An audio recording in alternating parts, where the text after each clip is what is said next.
In the year 2018, in the city of Prospect near Blacktown, Australia, there resided a 71-year-old widow named Nadir Sensoy.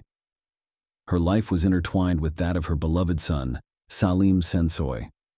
Nadir's early years held many mysteries, but one thing was certain. She had been a steadfast resident of Prospect for nearly 4 decades. Within the close-knit community, Nadir held a special place in the hearts of her neighbors. She was renowned for her selfless acts of kindness, always ready to extend a helping hand, whether it was providing rides to the market or sharing her delectable homemade treats. Nadir's unwavering commitment to her community left an indelible mark, earning her admiration and respect from everyone who had the privilege of knowing her. To Nadir, family was paramount, and she took immense pride in being the devoted mother of 5 children and a loving grandmother to 17 cherished grandchildren. Her life revolved around creating a nurturing environment for her family. However, the tranquility of the quiet town of Prospect was shattered when tragedy struck Nadir. The beloved matriarch, who was a friend to all, mysteriously vanished without a trace in December 2018. The last confirmed sighting of her was on Thursday, December 6, 2018, near her residence. The days that followed were excruciating for her family, friends, and the community that had grown so fond of her. Nadir's sudden disappearance was highly unusual, leaving everyone bewildered and concerned for her safety. It was on Tuesday, December 11, 2018, that the Sensoy family decided to take action and reported Nadir as a missing person, initiating a frantic search to locate her. The local Blacktown Police Command promptly launched an extensive search operation, hoping to uncover any clues leading to her whereabouts. Despite their tireless efforts, the searches conducted around her home yielded no results, intensifying the pervasive sense of unease. Both her family and the police shared deep concerns about her well-being. As the investigation unfolded, detectives uncovered a puzzling detail. They learned that Nadir had made several appointments prior to her disappearance and had not accessed her bank account since then. This discovery deepened the enigma surrounding her vanishing act, leaving everyone with more questions than answers. Investigators persevered, working tirelessly around the clock, with the hope of finding any lead that could unravel the mystery. They made a public appeal, providing a description of Nadir as a Mediterranean Middle Eastern woman, approximately 165 centimeters tall, with a slender build and short, dyed brown hair. Despite their best efforts, no one came forward with any information. As months passed, hope began to wane, and the fear that she may have met a grim fate cast a long shadow over the community. Even if she had been harmed, the question of her whereabouts remained unanswered. The investigation eventually hit a dead end, leaving everyone wondering if the truth would ever be uncovered. The people of Prospect were heartbroken, mourning the loss of a beloved community figure. They clung to the hope of a miracle that would reunite them with Nadir. In 2020, after 2 years of fruitless investigation, the police made a pivotal decision to offer a reward of $350,000 for any information leading to Nadir's discovery. The hope was that this substantial reward would prompt someone's conscience to come forward with vital information. The announcement of the reward injected new life into the investigation, with law enforcement eagerly anticipating a breakthrough. However, as weeks turned into months, it became evident that the reward had not yielded any promising leads. Despite the desperate efforts of Nadir's family, friends, and the police, she remained missing, and the mystery surrounding her disappearance only deepened. In the same year, a startling development emerged when investigators shifted their focus to Nadir's own son, Salim, as a potential suspect. At the time, Salim was serving a 2.5-year prison sentence for assaulting his sister and possessing an unauthorized firearm, an arrest made approximately a week after his mother's disappearance. While it remains unclear what led authorities to suspect him, investigators cited Salim's behavior as one of the leads they were pursuing in their quest to shed light on his mother's perplexing vanishing act. Then, on May 23, 2020, in a daring escape, Salim managed to break free from the Glen in his correction center where he was incarcerated. Shockingly, He simply walked out of the low-security prison and absconded in a stolen red Subaru WRX. This audacious jailbreak prompted a massive manhunt, launching the police force into overdrive. The stolen vehicle was spotted the following day in Mori, 210 kilometers away from the correctional center. The police initiated a pursuit, but the situation grew increasingly perilous as the car sped recklessly, leading to the police abandoning the chase for safety reasons. Nevertheless, the police persisted in their search, aided by helicopters and the K9 unit.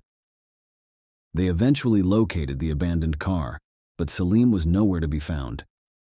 Salim remained on the run for 8 arduous months, constantly evading capture, while the police conducted extensive searches and inquiries in their desperate bid to apprehend him.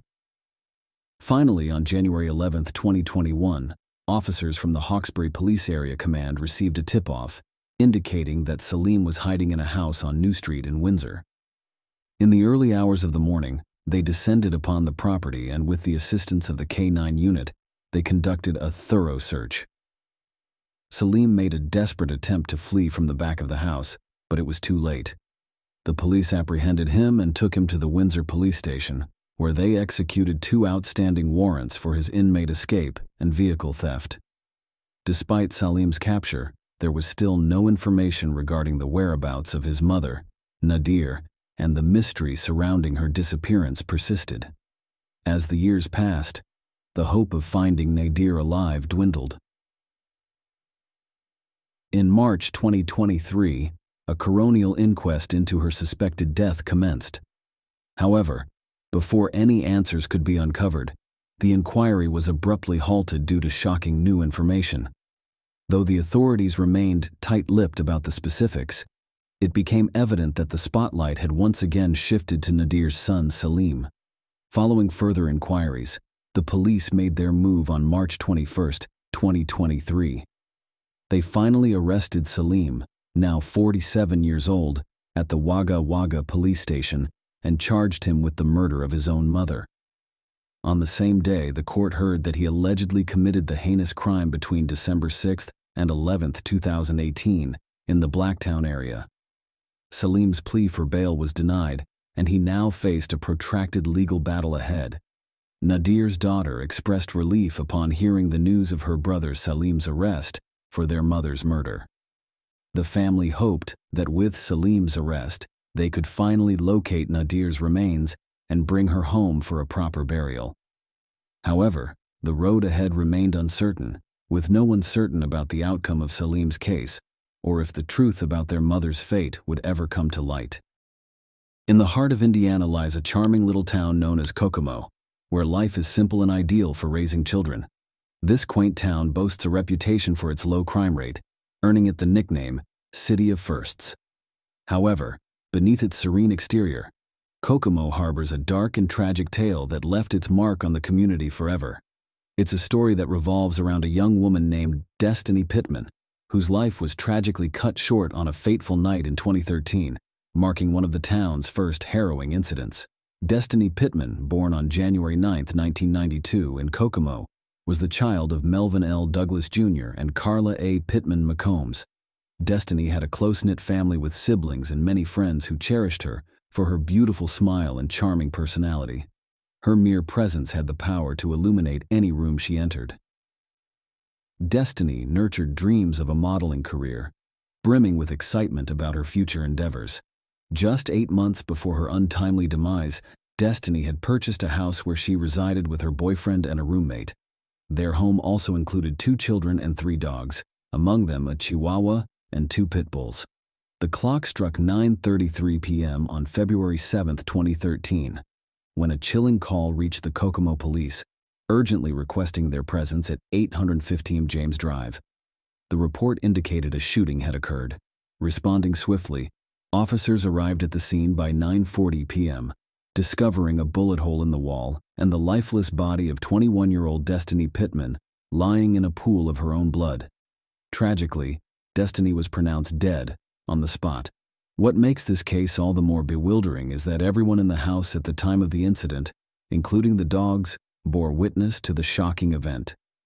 2 strangers had entered their sanctuary, ruthlessly ending the life of a young woman with her entire future ahead of her. They committed the heinous act, seizing cash and drugs before vanishing without a trace, leaving Kokomo in shock. Destiny Pittman's autopsy revealed that her untimely demise was due to a single gunshot wound to her chest, which pierced through her body and struck the wall behind her. A single .40 caliber shell casing was recovered from the crime scene. Subsequently, the police conducted interviews with Destiny's boyfriend and roommate to unravel the events that transpired that dreadful night. According to their accounts, there was a loud knock on the door, putting everyone in the house on high alert. Suddenly, the door was kicked in, and two armed intruders stormed into the premises.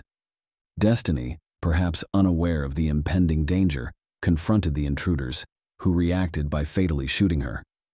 Chaos ensued as everyone in the house sought refuge, with Destiny's roommate and boyfriend unable to catch more than a fleeting glimpse of one of the intruders, represented by a solitary shoe. The intruders proceeded to ransack the house, with one of them voicing frustration, exclaiming, "Where the F is it?" After their nefarious act, the assailants fled the scene in a vehicle that remained unseen by the witnesses. Destiny's dreams, aspirations, and the promise of her future were all mercilessly extinguished on that tragic night in 2013.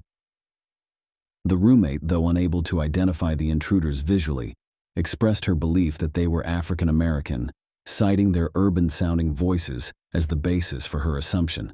However, she conceded that it remained a possibility that they could have been of a different ethnicity.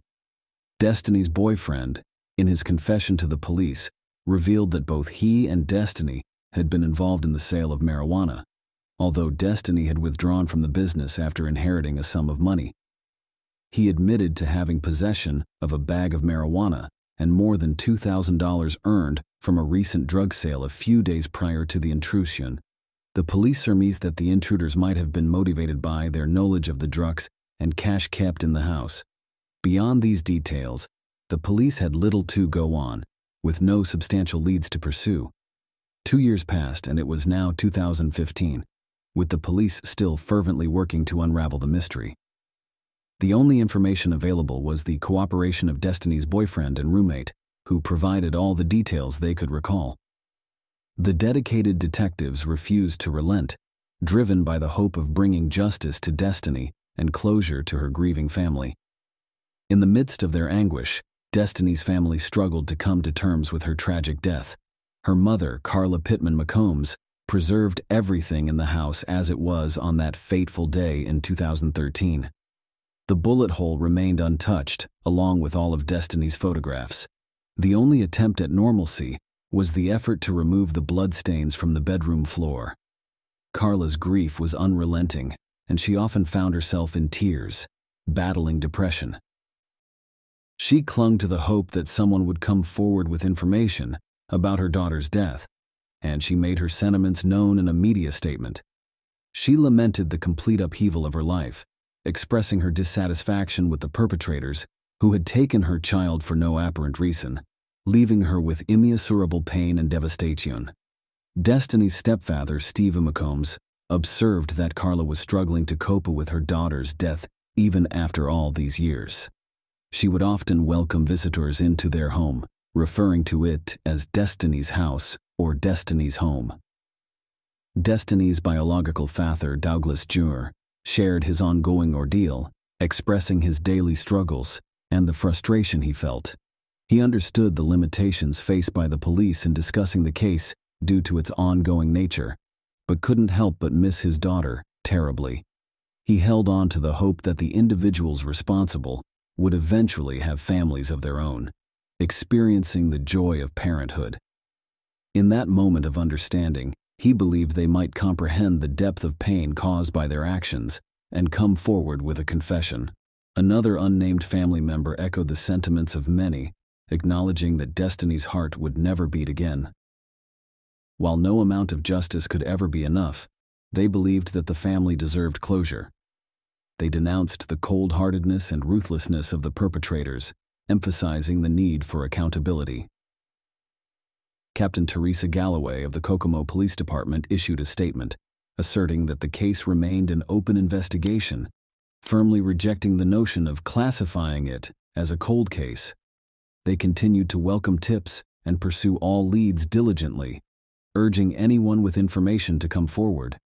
However, for years, no substantial breakthroughs emerged, and the prospects of solving Destiny's case grew increasingly dim.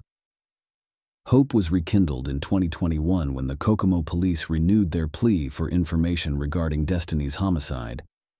They affirmed that her case remained open and that they had been diligently investigating all tips and leads received over the past 8 years. They beseeched the public, urging them to share any knowledge they possessed. However, as time passed, it seemed that Destiny's case would remain shrouded in mystery. A significant turning point occurred on December 5, 2022, when the Kokomo Police Department received a voicemail that would change the course of the investigation. A woman reached out, expressing her belief that the case should have been resolved by now. Frustrated by the lack of progress, she felt compelled to share information she had kept hidden for years. After witnessing press releases about Destiny's case for an extended period, she could no longer bear the burden of silence. She disclosed the identities of the 2 individuals who had barged into Destiny's house on that fateful night in 2013, 36-year-old Jesse McCartney and 32-year-old Joey McCartney. The informant initially conveyed her fear of Jesse McCartney, but when contacted by the police, she revealed that she had been in the company of the McCartney brothers on the night of the incident. They had claimed they were running an errand, and she had tagged along. She had been waiting in a Jeep parked outside Destiny's house when she heard a loud noise emanating from within. Within minutes, Jesse emerged from the house clutching a gallon-sized bag of marijuana and a substantial amount of cash. Joey followed suit, and Jesse, the owner of the firearm used in the crime, displayed visible signs of distress and anxiety. The informant further disclosed that the McCartney brothers had sold both the gun and the Jeep within 6 months of the incident. Jesse subsequently asked the informant to accompany him and drove past Destiny's house the following day, pointing out the police tape surrounding the premises to confirm the accuracy of the story. When the police asked the informant to identify the house she was referring to, it was confirmed to be Destiny's residence on James Drive. She also revealed that Jesse had changed his phone number but was still residing in Kokomo, specifically on Monroe Street. In contrast, his brother Joey had relocated to Kentucky. Building on this newfound information, the police revisited Destiny's boyfriend and showed him photographs of Jesse and Joey McCartney. Destiny's boyfriend recognized Joey, recalling having seen him in their house in the company of a mutual friend. Finally, after a decade of persistent investigation and leads provided by the public, the pieces of the puzzle began to fall into place. With the accumulation of sufficient evidence, the authorities wasted no time in seeking justice. An official statement confirmed that investigators from the Criminal Investigations Section had obtained arrest warrants for Jesse and Joey McCartney. Joey was apprehended by the U.S. Marshals and local police around 6 a.m. on March 2, 2023, at a residence in Graham, Kentucky. Merely 2 hours later, Jesse was taken into custody at his Kokomo residence. Both McCartney brothers were charged with a slew of offenses, including robbery resulting in bodily injury, conspiracy to commit burglary resulting in bodily injury, and murder, all categorized as Class A felonies. Additionally, they faced a Class B felony charge of burglary. Indiana court records revealed that Joey had a prior run-in with the law, having faced a misdemeanor battery charge in September 2012. Subsequently, a pretrial diversion agreement was filed on February 28, 2013, and the scheduled bench trial was canceled by March 2014 after Joey successfully completed the diversion program, resulting in the dismissal of the case. Jesse McCartney also had a police record, having been charged with battery in September 2012. The victim in this case was a healthcare provider who suffered injuries, leading to the modification of the charge to a felony. On April 3, 2013, a pretrial diversion agreement was filed, and the case was ultimately dismissed within a year, with the case file destroyed in 2016. Following their arrest, Jesse and Joey McCartney appeared for their initial hearings on March 9th and March 10th, 2023. Both brothers entered a plea of not guilty, but the judge ordered them to be held without bond. As they awaited their trial, the community grappled with the realization that after a decade of mystery, the McCartney brothers would finally face the consequences of their actions. The tragic story of Destiny Pittman's senseless death in Kokomo serves as a testament to the enduring pursuit of justice by law enforcement and the unwavering determination of a grieving family.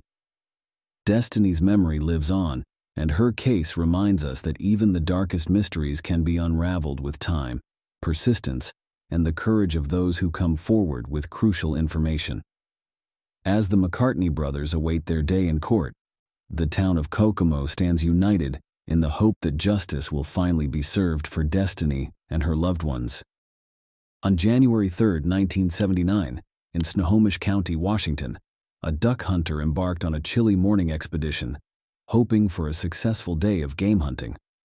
His anticipation was focused on capturing ducks and fish, but his plans took an unexpected turn when he stumbled upon something unusual caught in a fish net along the muddy flats by the shore.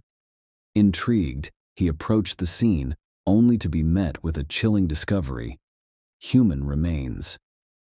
The identity of the deceased individual remained a mystery, raising questions about what had transpired on that fateful day. Was it an unfortunate accident, or did a more sinister event occur? Snohomish County, a place characterized by its tight-knit community and picturesque landscapes, seemed an unlikely setting for such a perplexing enigma. Despite being the third most populous county in Washington state, it offered a tranquil, small-town lifestyle with a relatively low crime rate. The community thrived on a blend of comfort and stability, making it hard to believe that a decades-long mystery would unfold in this idyllic setting. The new year of 1979 arrived with exceptionally harsh weather conditions in Snohomish County. Freezing temperatures and record-breaking snowfall had enveloped the region, making it challenging for residents to venture outside. January 3rd marked a rare day when the temperature climbed above freezing, allowing the duck hunter to pursue his quest for waterfowl profit.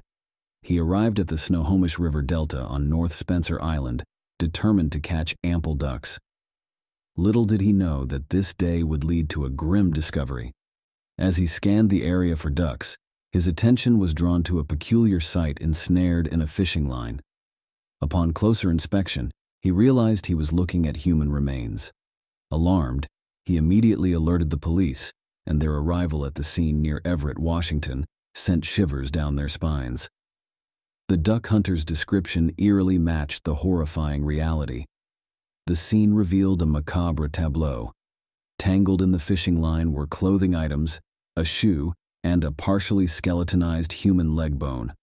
As they explored further, they discovered a checkered shirt, a human skull, ribs, another shoe containing a foot, a leather wallet devoid of its contents, a sock, and a belt. Although these details might appear inconsequential, they held the potential to unlock the identity of the unknown individual. Despite the complexity of the case, there was no immediate suspicion of foul play. Piecing together the events leading to the discovery of these remains presented a daunting task for investigators. The person had been deceased for an extended period, making it challenging to find definitive answers. The remains were subjected to an autopsy in the hopes of gathering any available information. The coroner's findings confirmed that the deceased had been dead for several months, providing a starting point for the investigation. However, efforts to identify the individual through dental records and physical examination yielded no results. As a result, the case was classified as John Doe 79-1, with the cause of death marked as undetermined due to the scarcity of leads. After waiting for approximately 2.5 months, the unidentified man was laid to rest in a lavish grave at Cypress Memorial Park in Everett, Washington, a practice that differs from current procedures, where skeletal remains are retained until identified. The investigation did not conclude with the burial. Both the police and the community continued to search for leads to unveil the John Doe's identity. However, these efforts proved fruitless, and the case eventually went cold. Decades passed and the mystery remained unsolved until 2008 when Sheriff's Detective Jim Scharf and retired Superior Court Judge Ken Kausert revisited the old case files, which had collected dust for years. Despite facing numerous obstacles, they were determined to uncover the truth. The data from the original investigation proved to be sparse and insufficient. Detectives struggled to establish a connection between the description of the mystery man and any missing persons from that era. The lack of digitized records further hindered their progress. Nevertheless, they persisted in their efforts to piece together a profile of the deceased. By 2015, approximately 36 years had elapsed since the man's discovery, and the investigation remained unresolved. To distinguish the case from numerous other John and Jane Doe cases, detectives gave it the nickname Spencer Eastland. In July 2015, they obtained permission from the Snohomish County Judge to exhume John Doe's body from Spencer Eastland. This marked a critical step in their quest for answers. Forensic odontologist Dr. Kyla Tanaka attempted to match the man's dental records with missing persons reports, but found no promising leads. The case was then uploaded to the NAMU's database of missing persons in August 2015, but again, no breakthroughs emerged. Detectives scrutinized the evidence collected in the past, including clothing, wallet, and belt, and concluded that the man likely wore secondhand clothes. They pleaded with the public to come forward with any information, even though immediate identification seemed unlikely. Their persistence paid off in late 2015, when they received a tip suggesting that the description of Spencer Allen John Doe matched that of a missing farmhand from Marysville. This promising lead prompted intense investigation. The man in question had run a fruit stand in Everett, was known for his persistent drinking, had a noticeable limp, and had disappeared in the late 1970s. Detectives pursued this lead diligently, hoping it would bring them closer to the truth. After a month of rigorous investigation, they received a disheartening revelation. They located a tombstone in Yuma, Arizona, for the same farmhand mentioned in the tip. He had passed away in 1981 while in the southwestern desert region, dispelling their hopes of identifying Spencer Allen John Doe through this lead. As detectives continued their relentless pursuit of answers, the medical examiner's office made significant discoveries regarding the deceased man's characteristics. In April 2016, Dr. Kathy Taylor, a forensic anthropologist, examined his exhumed bones. She estimated his age to be between 27 and 61 years old, with a height ranging from 5 feet 1 inch to 5 feet 7 inches. Furthermore, she determined that he had a Native American, Caucasian, or mixed heritage.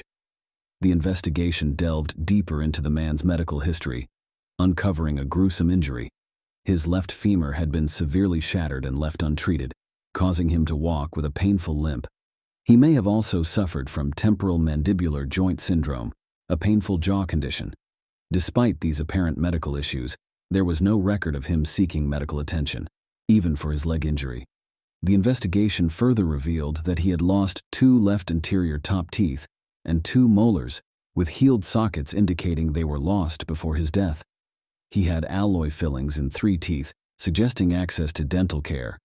The detectives were left with numerous unanswered questions regarding the man's life and the reasons behind his neglect of medical care in later years.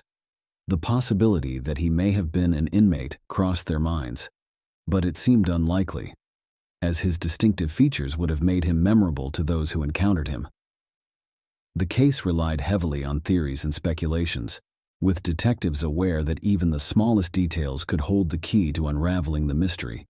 In 2018, a portion of the man's femur was sent to Othram Labs, a private forensic genealogy company funded by DNAsolves.com. This initiative aimed to use advanced DNA testing to identify the man. Eventually, a match was found through the GEDmatch and Family Tree DNA databases, leading to the identification of the John Doe as Gary Lee Haney on February 10, 2023.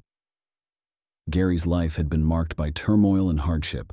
Born in 1950 as Gary Joseph Condamiti, he faced early challenges with his parents' divorce and adoption by his mother's new husband, Sheldon Lee Haney.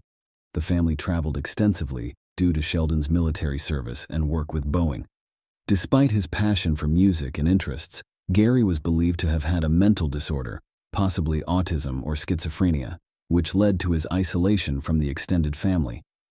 In the later years of his life, Gary disappeared from his family's radar, and he was declared legally dead in 1976, 3 years before his remains were discovered on Spencer Island.